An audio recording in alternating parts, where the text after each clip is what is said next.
So good evening, friends. Welcome to the India Power Talk. I am glad that many of you have sent very encouraging messages on the previous talks. India Power Talk, in association with the Indian Chamber of Commerce, the oldest chambers in India, is an effort to seek and constructive suggestions from the international leaders on what could be done to revive Indian economy. We would be, as mentioned, we would be inviting entrepreneurs, economists, professors, investment bankers, scientists, lawyers, chartered accountants, and professionals having experience from diverse sector who could contribute on the subject. As mentioned in my last talk, the global lockdown due to coronavirus continues to bleed the economies of several countries. However, fortunately, in comparison to the other countries, we in India have been successful in preventing the spread and also the death toll substantially. A question is, how do we rise from here and maybe seize this opportunity and try to become a significant part of the global economy, not just in manufacturing, but also in services. I guess we may also have to look at several alternative avenues and explore opportunities. One such avenue is blue economy. India has vast coastline of around 7,517 kilometers and land frontier of around 15,200 kilometers, which needs to be fully tapped. And to talk on this blue economy and the opportunities, we have today a distinguished and well-recognized Mr. Sunil Muralidhar Shastri from London. But before I ask him to speak, let me give a short introduction of our speaker today. Sunil Muralidhar Shastri is a consultant, expert and speaker in ocean and environmental governance for over 3 decades. He found his passion in PASEM in Maribus in 1982 under the tutelage of Elizabeth Mann Borges and has since made it his mission. He is best known internationally for his masterclass in ocean and environmental governance and for his erudite analysis and candid opinions. Sunil has attended the Indian Institute of Technology, Kharagpur, International Ocean Institute, Aken Technical Institute, Dalhousie University, London School of Economics, and Harvard Kennedy School, supported throughout by the prestigious scholarships. In past, Sunil has been an academic and researcher in marine and mining engineering and environmental policy. He has been in UK since 1988. Long career. We once again welcome Sunil on this India Power Talk. A blue economy in India. The blue economy, which consists of economic activities dependent on marine resources, comprises 4.1% of the India's economy as reported by the government. However, it appears that this number has been underestimated as a lot of economic activities relating to blue economy goes unreported.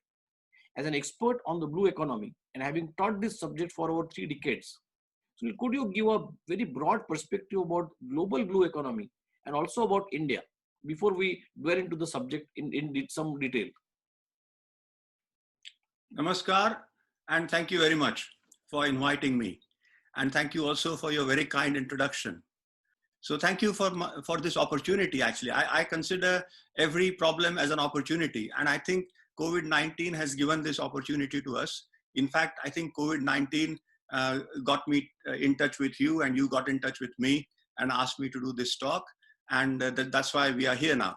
And it is a wonderful opportunity. And thanks for this opportunity through your well-known platform, India Power Talks. So thank you very much, Nitin, for that. At the outset, I want to dedicate this talk or this recording to the memory of my father, who was a fine orator, and to my mentor, whom you have mentioned, Elizabeth Mann Borghese, who inspired me in my work since 1982. My mother taught me to speak and much more. And she is here, and she is looking probably at the video at a later stage when I send it to her. So thank you very much for that. So coming to your question about the brief background, etc., or overall overview of the situation of blue economy globally and in India. First of all, what is the kind of image that ocean conjures in the minds of people? The kind of images that we conjure are mostly non-existent because we are mostly landlubbers. We have not seen, most of us have not seen the ocean.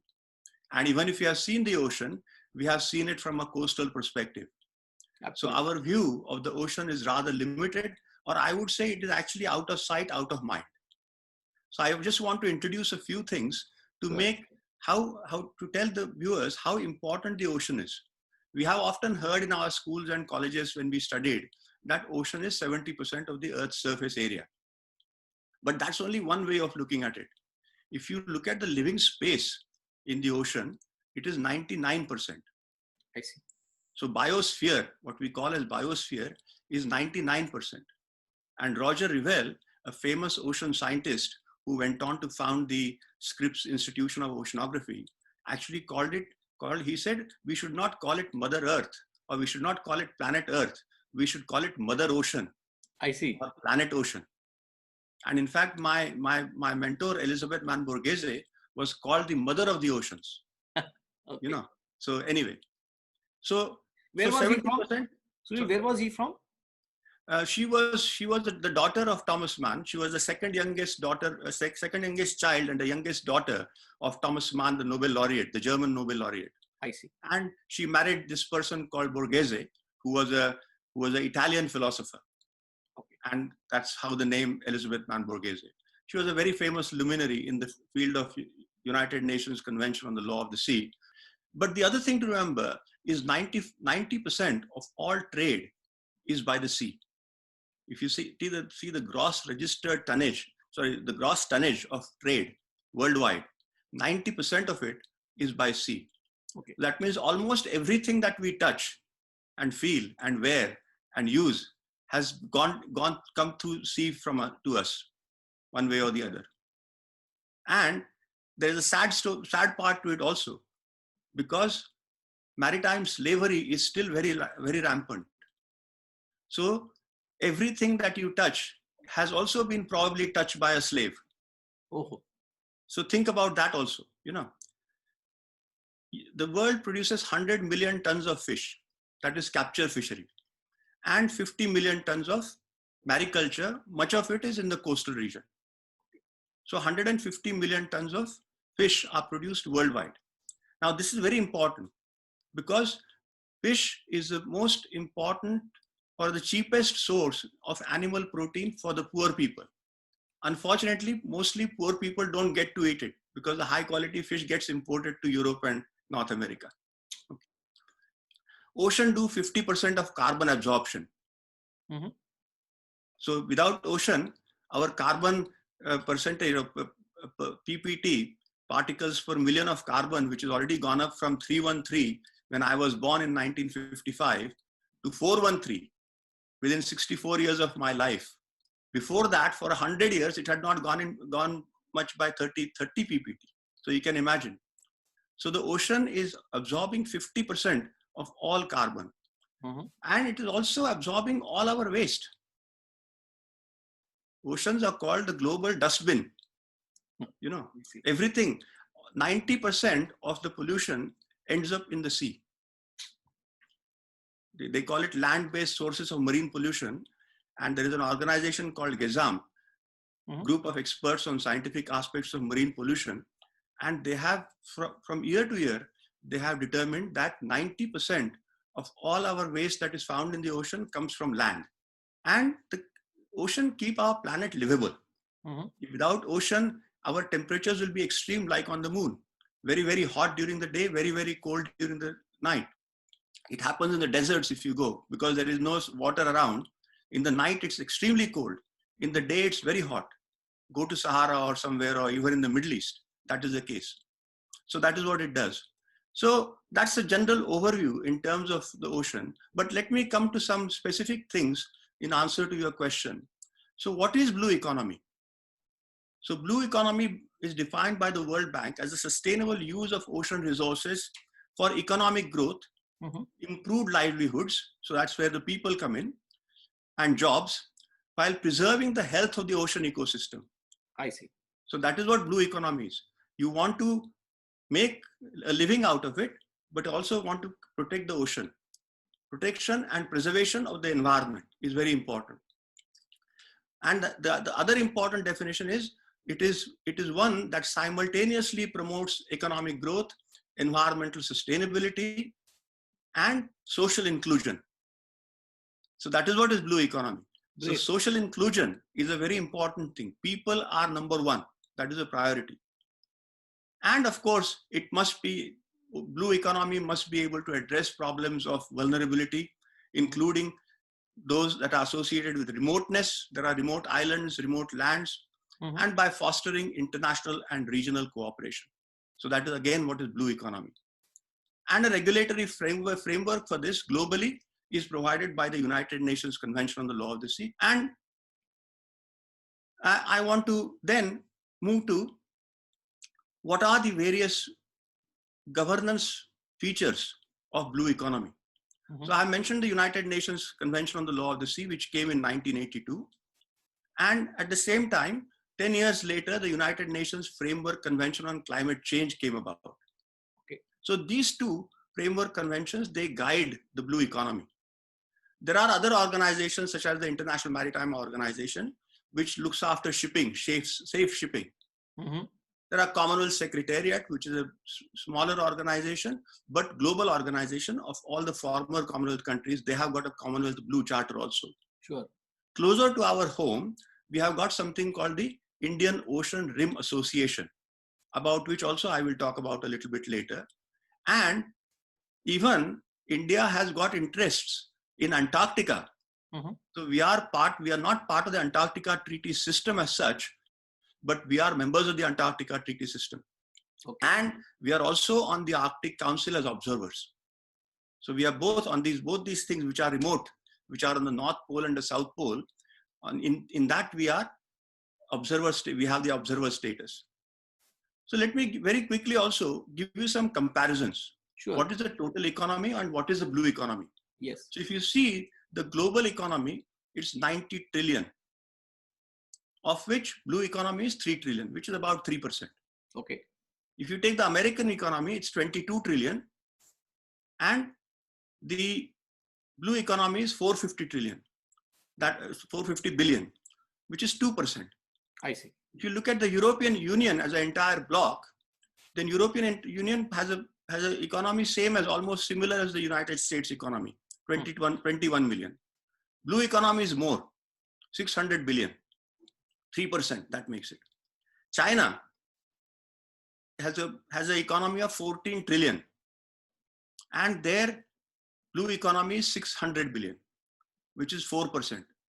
And our economy, which is 2.7 trillion, has a blue economy component of $110 billion. So all these figures are in dollars and nominal dollars. And the figures are very recent, from about 2018, 2019. Sure. So we are also 4%, as you just mentioned earlier in your introduction. Yes. So that is the situation of economy. Great. That's really fascinating. Yes. That's fascinating, Sunil. Yes. And the numbers speak for itself, I guess. Could you please dwell more into the blue economy in India, its length and breadth and the opportunities? We'll talk about the challenges later, but Yes. let's just understand the opportunities to drive the Indian economy as far as blue economy is concerned. Yes. So blue economy has got some quite significant components. And some of them are tangible and some of them are intangible. Sure. So the tangibles are ones that we know of, like shipping and navigation, or ports and harbors, or resources, living and non-living resources, energy resources, mineral resources, and so on. We also have just talked about waste disposal. So that is also a known use. Then we have got strategic uses, Navy. All countries have Navy. We also have a supposedly blue water Navy. Sure. But leisure and tourism, pipelines and cables. And then there are some intangible ones, which are things like marine scientific research. We learn about the ocean, biodiversity conservation, habitat management, climate control, which I mentioned. Oceans are called the air conditioners of the world. And then, of course, there are also what we call as illegal uses of the ocean also, which is where, when you mentioned 4.1% is underestimated, because there are a lot of illegal uses of the ocean which don't come into the government consideration. And then, of course, the most important, as far as I'm concerned, is education and training. So all these factors come into play, and that is where now India's situation has to be seen. So let us talk about where India is at this time in terms of the physical assets that India has in terms of the coastline. You mentioned in your introduction that our coastline is 7,520 kilometers and our land frontier is almost more than double of it, 15,200 square kilometers. Now, the key thing here is now the additional stuff that we have, which is called the exclusive economic zone. This is something that was granted to all states who had a coastline by the United Nations Convention on the Law of the Sea. And according to that convention, we have been given, we as a coastal state, if you go 200 miles, nautical miles out from our coast, then all that area becomes India's exclusive economic zone. And we have got 2.37 million kilometers of it. And the land area of India is 3.27 square kilometers, which means we are almost 2/3 of our land area is our exclusive economic zone. So it is a huge area which is under our control and on which we have full economic sovereignty. Then on top of that, the law of the sea also gives you continental shelf. So continental shelf can be extended beyond the exclusive economic zone sometimes, depending on how far your rocks have progressed into the shelf. So as a result of that, totally from the Arabian Sea and the Bay of Bengal, what we call as the western and the eastern continental shelf of India, we have another 700,000 square kilometers. Wow. So if you take this together, you are almost getting the same area as the land area of India in your ocean.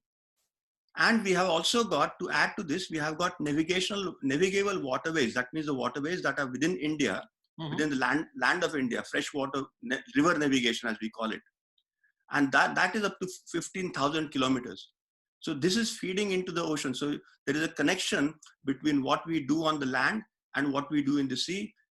As I've said, because all the waste goes through the sea, it goes through the rivers. So similarly, transportation also can go from rivers up to the sea mouth and up to the seaports. Okay. And then you have got maritime boundaries. We have got maritime boundaries with Bangladesh, Indonesia, Maldives, Myanmar, Pakistan, Sri Lanka, and Thailand. I have put these countries in an alphabetical order. Sure. So let me also talk about other maritime context of India, which is in terms of, let's say, look at shipping as an example. We have got 12 ports in India, 12 major ports. Sometimes they are considered as 13 major ports, but generally 12 major ports in India. Total goods handled by all 12 of our major ports is 700 million tons per year. Now, just to put it in perspective, this is exceeded by Shanghai alone or Singapore alone. I see. So these two ports alone do much more than 700 million tons per year. Okay. And Rotterdam, which is the 11th port in the world, is not too far behind 700 million tons. So there's a lot more we can do. Shipyards, we have got 21 shipyards, small and big. We have got 43 shipping companies, again, small and big. Number of ships we have is about less than 50. Sorry, number of shipping companies is less than 50. Number of ships is 1,500 compared to worldwide ships of 55,000. That's the number in the world. Very small number comparatively. And our gross registered tonnage is 12.69 millions, about 13 million tons, compared to 2 billion tons worldwide. And we also have a dubious distinction of what being the biggest country for ship breaking.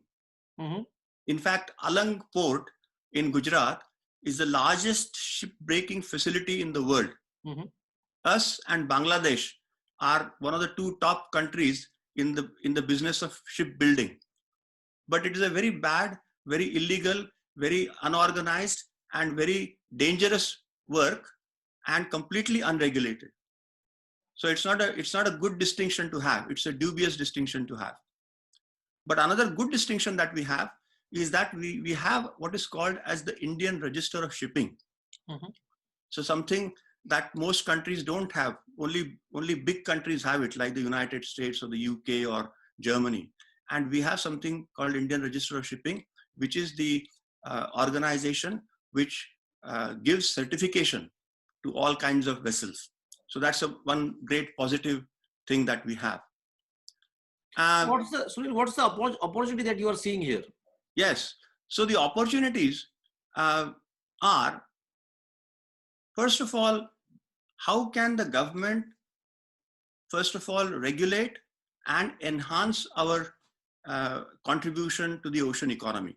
Mm-hmm. So in my perspective, in my personal perspective, and in my work that I have done so far, I have come out with this idea of seven pillars of ocean governance. Mm-hmm. And that is, in my mind, the opportunity for the government also.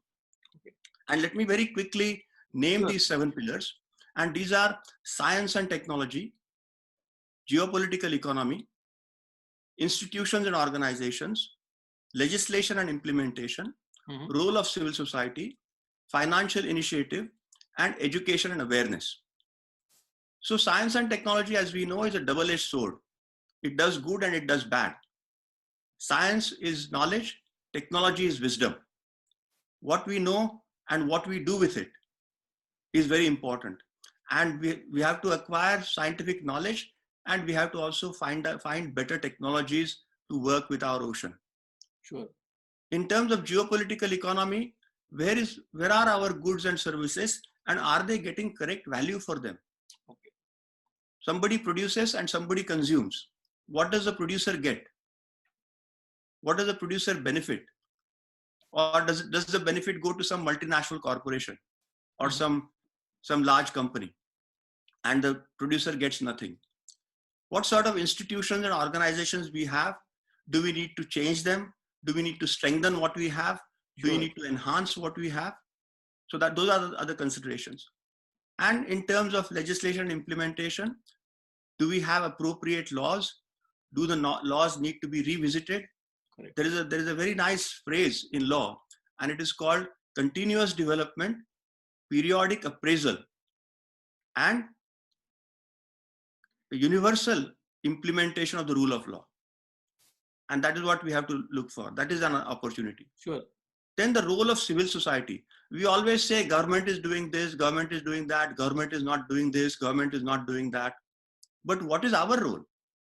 Role of civil society. Civil society is a corporation, a private company, a non-governmental organization, and even the governments. They are all part of the civil society. All of us are part of the civil society. And how can all of us contribute to the understanding and the betterment of the marine environment? Absolutely. Then financial initiatives, which I'll talk about a little bit later. Where does the money come for doing all these good things? I mentioned five good things above. Sure. But where does the money come for doing this? So things like foreign direct investment, things like private-public partnerships. So those are the kind of ways in which you can get money, and government can find, or the country can find, better ways of doing this. And finally, and most importantly, according to me, education and awareness.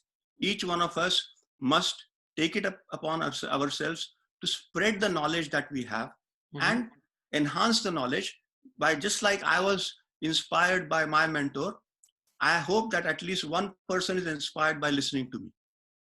So that is my, sure. That is also a way of looking at an opportunity, in my view.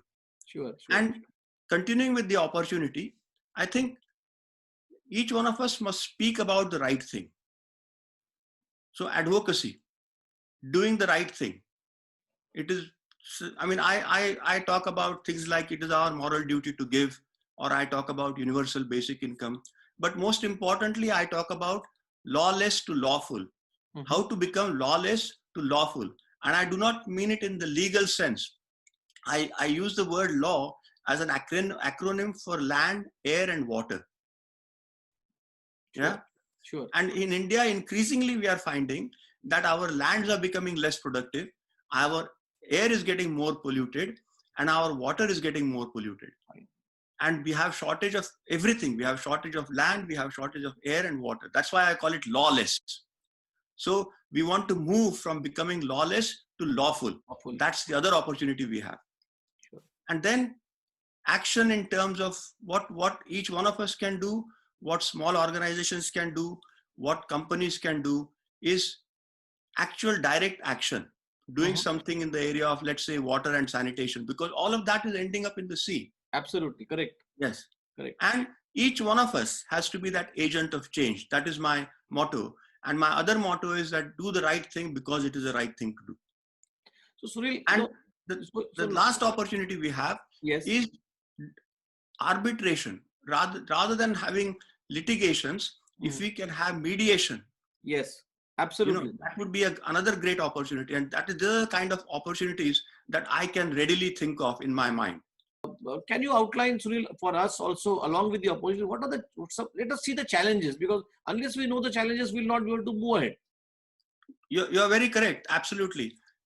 Sometimes they say, a problem well stated is half solved. Yes, absolutely. So correct. if we know about our challenges, then our solutions become that much more easy. Correct. In my view. So let me talk about the challenges, and let me again take a slightly a global perspective or a big perspective of challenges. Absolutely. So what is it that we are aiming in India or anywhere in the world for that matter?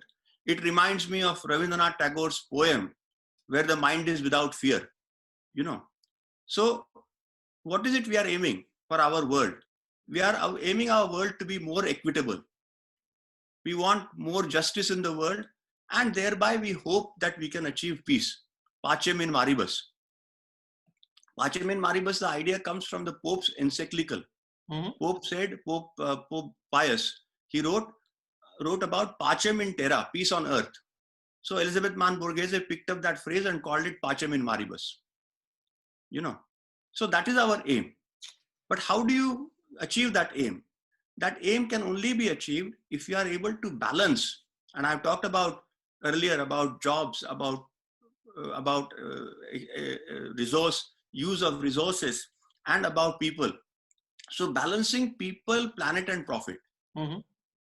So far, what has happened in our life, and not our life, but last 2000 years of our existence, is our motive has been mostly profit motive, which is why we have been derelict in our duties towards our planet and to ourselves, actually.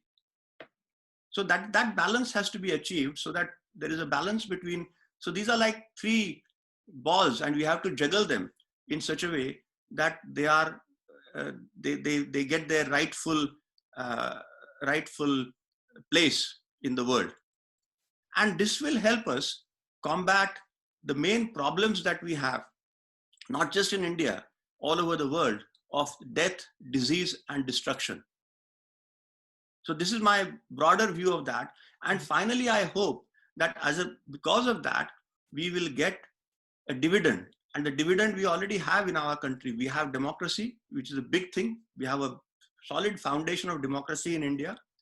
We have demographically, we are also blessed, because 65% of India's people are under 35 years of age. Yes. So we have a young, dynamic population. And the third dividend that we have is demand. Anything that you can produce in good quality has got demand. So that is our biggest challenge. I will tell you an anecdote. There was a conference in Bangalore in the mid-90s, if I remember. And that time, the title of the conference was Colors of India's Revolution. So obviously, we all know that there is Green Revolution, which was led by Norman Borlaug, who is not Indian, also dead at that time, but MS Swaminathan took it forward. So yes, he was there. And the White Revolution, Verghese Kurian was there. Yes, in the form of Blue Revolution, Kasturi Rangan was there. And Grey Revolution, the IT Revolution. Blue meaning space this time, okay. And Grey was IT Revolution, and Narayan Murthy was there. And there was a deliberations and discussions there. And somebody asked the question, what should be the color of India's next revolution? And the answer again was, it should be again Green Revolution, because we need food. Yes. Food is very important. But now we know that India has become self-sufficient, not even self-sufficient, but India has now become surplus producer of food. Yes, we have excess of food. Excess of food grains. Exactly. So as a result of which, we don't need, I mean, we have got enough of green, white, blue, and gray revolution now. I think we have to once again focus on a different blue revolution, which is my blue revolution, which is ocean governance. Yes. So Sunil, what could be done immediately? There are challenges, and there will be challenges. We have moved from one challenge to other challenge, and these are the global problems. Uh, the world will always move from one challenge to another. If we fulfill one challenge, there will be something else. So what could be done immediately to resolve these challenges? Can you outline some steps which you think the government could take to take advantage of this vast coastline that we have? Yes. Now, in my mind, the first thing that comes to my mind is regional cooperation. You know, we have two bodies, the South Asian Association for Regional Cooperation, which is somewhat better known because obviously, again, it's more land-based. But there is another one in my mind, which is called the Indian Ocean Rim Association. Mm-hmm. Now, many people don't know about it. So it was formed on the basis of the similar organization in the Pacific, and that was called the Pacific Area Ocean Association or Pacific Rim Ocean Association.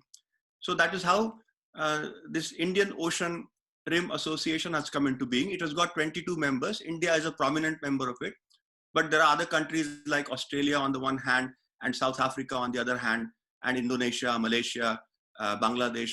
Every country which is in the Indian Ocean region is part of this. Sri Lanka, they're all part of this Indian Ocean Regional Association. So in my mind, the most important thing is what can be achieved through regional cooperation, or what I call as South-South cooperation.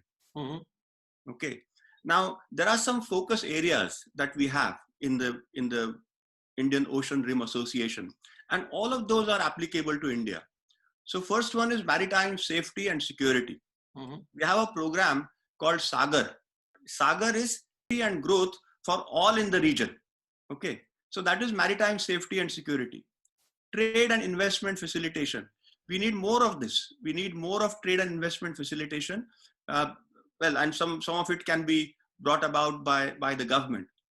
We need tourism and cultural exchanges to learn from each other.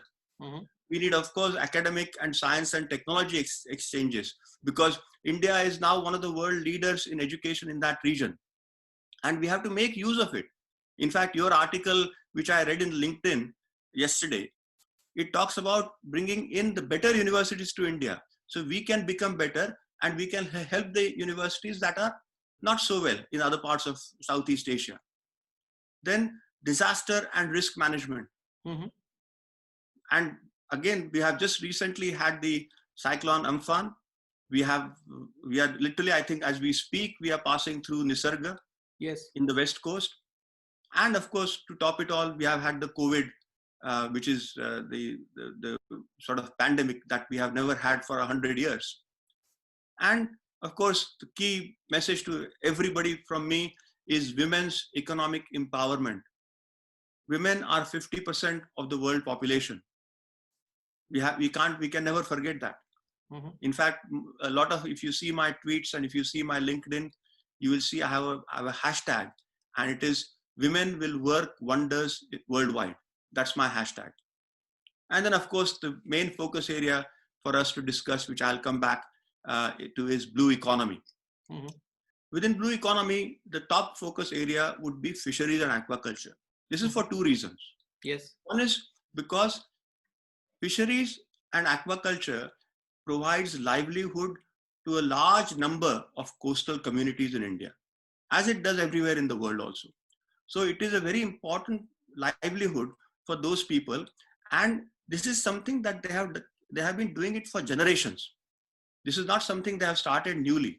The father, the grandfather, the great-grandfather, and the mother and the grandmother and the great-grandmother Mm-hmm. in the background, weaving nets, repairing nets, So fisheries and aquaculture is very important, and we have to improve that. India is currently the third largest producer of fish and seafood produce in the world. So we have to see what we can do with that and how we can increase the aquaculture contribution to it, because increasingly the seas are getting more and more depleted. So the capture fisheries may be more difficult, but aquaculture can be perhaps enhanced. Sure. Then renewable ocean energy.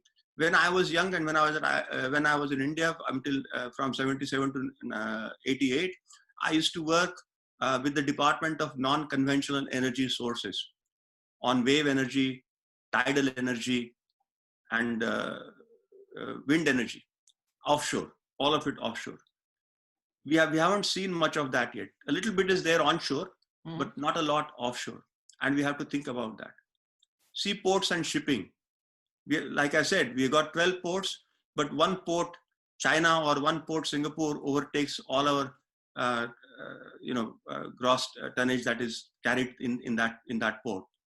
So that can be improved. Offshore hydrocarbons, of course, we want to reduce our fossil fuels, but still, while they are there, we should make use of them, and we should make use of them in a more sustainable manner. And increasingly, seabed minerals, which I will talk about a little bit later, but they are also very important. And marine biotechnology, again, I'll talk about a little bit later, because that's another important area that we must focus on. And of course, tourism and marine pollution. So these are some of the major areas in which we can focus. Now, what I recommend actually at this stage is greater synergies between the user ministries within the government of India. Okay. We have Ministry of Earth Sciences, we have Ministry of Environment and Forests, we have Ministry of Shipping and Transport with Inland Waterways and Director General of Shipping, and we have Ministry of Defense with the Navy being a big component of that, and Ministry of Human Resources for education, awareness, and so on, and creating the skills base. All of these have to work together in unison to improve our blue economy. And we also have the CSIR, the Council for Scientific and Industrial Research, and the Earth System Science Organization. They have a large number of labs, laboratories, National Institute of Oceanography being one, or National Institute of Ocean Technology being another one, or the National Center for Antarctic and Ocean Research, it's called Polar and Ocean Research now. So there are a number of those organizations. So again, all of those, how can they focus more and more on the growth of our blue economy potential? There's also a possibility in my mind that there should be a creation, and this is being suggested not by me, but also the FICCI, the Federation of Indian Commerce and Industries, Indian Chamber of Commerce and Industries. They have suggested that perhaps we should consider having a Ministry of Blue Economy. Yes. In 1982, the Ministry of Ocean Development was created. And it was there for some time, which has now become the Ministry of Earth Sciences. So I'm not suggesting for a second here to create another ministry, but to have the focus on the ocean. So perhaps Ministry of Earth Sciences or one of those ministries can have a focus on blue economy. You know, it's very important to remember this quote from Sylvia Earle. And she says that no water, no life, no blue, no green. Yeah.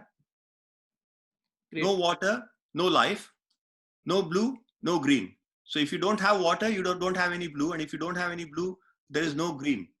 So that is what is the important thing we have to remember. So blue economy is very crucial to our thinking. Okay, so great. So you have really gone deep into the subject like any deep ocean. I'm really grateful for that. Can you talk about the future efforts in India about the blue economy? Yeah, I think, there is a lot of scope in my mind. There is a lot of scope in my mind for foreign participants and Indian participants to contribute to business opportunities that we have in India. So as you mentioned in the introduction, and we mentioned one or two times again, that blue economy contributes to 4% of India's total economy. Now, we are the third largest producer, 12 million tons of fish we produce from capture fisheries. So that's again very significant, considering that the worldwide production I said was 100 million tons. Now, the key thing we have to focus on is enhancing coastal and ocean resource efficiency. Sure. So what can we do best out of our coastal resources and our ocean resources? And that's one area where foreign corporations and Indian corporations can join up and work together and collaborate, and perhaps with the help of the government also. The next key area in my mind is something called the Sagarmala project. Yes. Which is a counterpart of the Bharatmala project on land. Yes. So Bharatmala is the garlanding of India with large national highways going from one corner of the country to the other corner of the one country. Sagarmala is to connect all the ports of India and the communication between coastal communities within those on those. Well, I mentioned 12 ports, but there are many other smaller ports also. These 12 ports are what are called as major ports because they are designated as international ports. But there are other many small ports also. So this Bharatmala project will tie them together. Not only that, Sagarmala will tie them together, but Bharatmala and Sagarmala together can be complementary to each other, because absolutely. We need the infrastructure, we need the transportation. Once the goods come to the sea, how do they get in land? Or if something is produced inland, how does it go out? So both those things are very essential. So train connections, road connections to the ports, and the interconnectivity of ports is also very crucial. Then deep ocean mission. We are one of the leading countries. I'll come back to that again a little bit later. We are a country which is called pioneer investor according to the International Seabed Authority, which is based in Jamaica. This was created by the United Nations Convention on the Law of the Sea.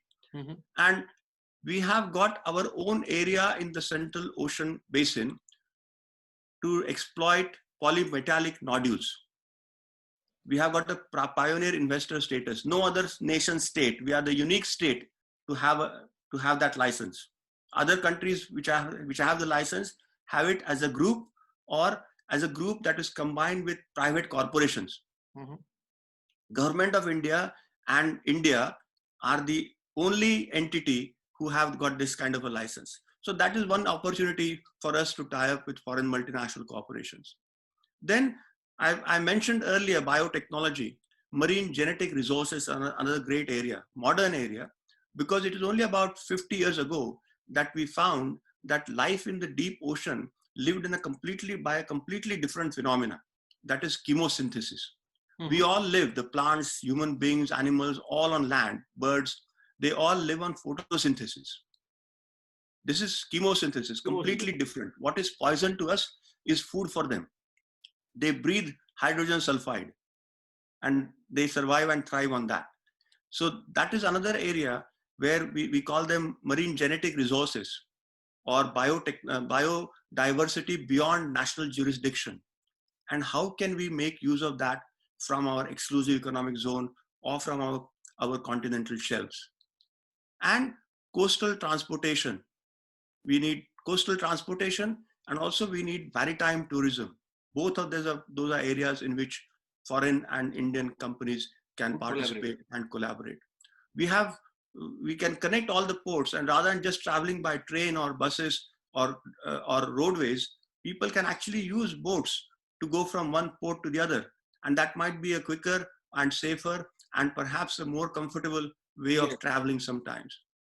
So big things like cruise holidays, maritime tourism. That's huge. I mentioned in Sagarmala and Bharatmala project. No, I'm sure if we really take right steps, what you have mentioned, and really dwell into more of the blue economy, the FDI also will increase proportionately. Absolutely. That is exactly my point. The point is the more interaction we have with international corporate. I mean, you mentioned in your article, for example, yesterday in LinkedIn about bringing foreign universities to India. You will have tie-up with them. You will have indigenization. You will have Indianization. You will learn from them. And then we will be the ones who will be attracting students from other parts of the country and making money.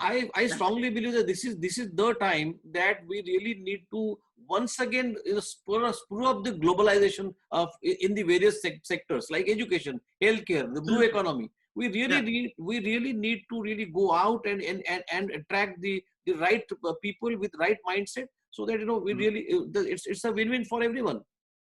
absolutely. It's a win-win situation for everybody. Yes, yes. So, Sunil, we have seen the 7 pillars which you mentioned. We have seen the opportunities. We also heard the challenges. Challenges are huge, and is a huge list for a lot of people to do a lot of stuff.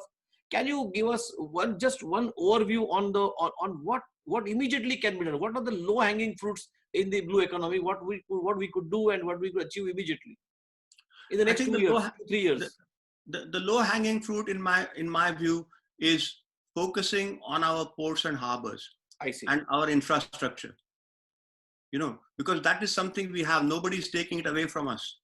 We have got 7,500 kilometers of coastline. It is not going anywhere. We Correct. have got almost the same area as our land in the sea.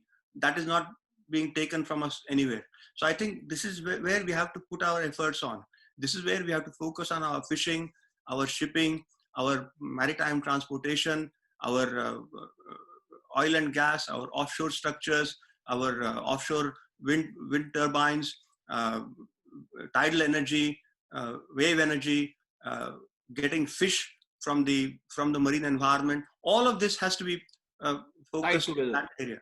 I think in my view, that is something that we are capable of and we can do it. It is just a case of taking that what we call as a step forward. Great. Sunil, during the talk last week and also yesterday, you mentioned about your initiative as far as India is concerned. Can you very briefly talk about what efforts you are trying to take in India? Okay, now my very humble, because I have now spent nearly half my life in the UK. I left India when I was 33 years old, and I left India with almost 6 years of work in this field of ocean and environmental governance behind me. But that time I was merely starting. Like I said, I started in 1982. Mm-hmm. But then I consolidated my expertise and experience. And over the years, I consider myself to be a reasonably expert person and knowledgeable person in the field of ocean governance. Now, what I want to do is to be able to, like I said before, that education awareness is the main pillar of my thinking. Mm-hmm. So I want to now probably find a way in which I can impart whatever little I know and perhaps try to enhance it with the help of other people who are similarly minded and Sure. create this Indian National Center for Ocean Governance. Mm-hmm. So I'm looking for a host institution who will put me up, who will start me on a small scale, Sure. perhaps a very, very humble start, maybe 3 or 4 rooms, half a dozen staff or something like that, and then take it from there as a self-sustaining model where we will conduct education, we will conduct research, we will conduct consultancy in the area of ocean and environmental governance based on those 7 pillars of ocean and Got it. environment. So thank you, Sunil. This has been truly exceptional talk, and I'm sure the audience, whoever gets access to this, would really get enlightened on the blue economy and the intricacies and the challenges and the opportunities that you have mentioned. This is exactly why I've designed the India Power Talk. The idea is to get insights, get experience, get strategic direction from people like you. So I would also like to thank the Indian Chamber of Commerce and the Law SICO for extending their support. Last time, let me conclude my vote of thanks with an humble prayer to the Almighty to bless the mankind with right spirit to fight the coronavirus on one hand and to restore the world with peace and happiness on the other. Thank you, Sunil. It has been a pleasure talking to you. Thank you.